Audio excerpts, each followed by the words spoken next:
Hatta keler. Dostlar arendaga. Abla ke bardık arendaga berile. Bardık arendaga berile. Bardığı berilet. Manda zakaz alabız. Kolodisiyama tranşeya. Katıra söyleyelim ki.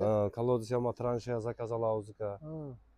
24 saat xizmatda o'sha elning xizmatindamiz. Bollar bor, ishlaydigan, qo'limda ishlagan bollar bor.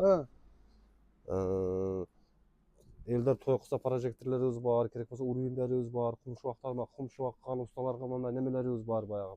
Qum elaytirgan bor. Polni arendaga beriladi. Ova, anan keyin men shashlik jeyim keltirib deydigan bo'lsa ko'ralarimizdalar bor. Sig'i ham bor. Ova, buna uyimdan grantda suv chiqmay qolgan shlangalari bor. Suv tashiyim desa so'rab olarimizdalar bor.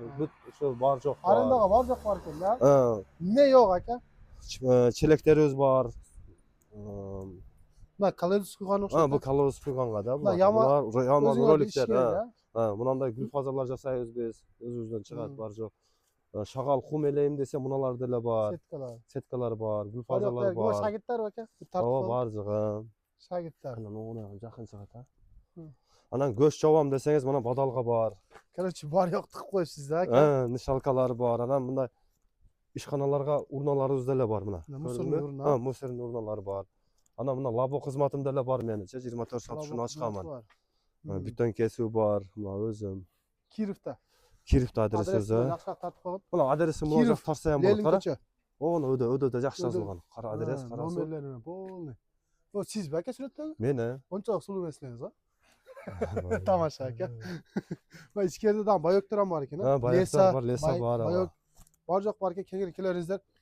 Nomer ham yaxshi shart qo'ysa. Bo'ldi. Nomer opsiyani yozib qo'yamiz. Nomeri bor bizda. Ona. O'sha nomerni yozib qo'yamiz. Opsiyani. Buna qizi. Qizi ham xizmatda. Hayli aka, rahmat razı olsun deb qoldingmi?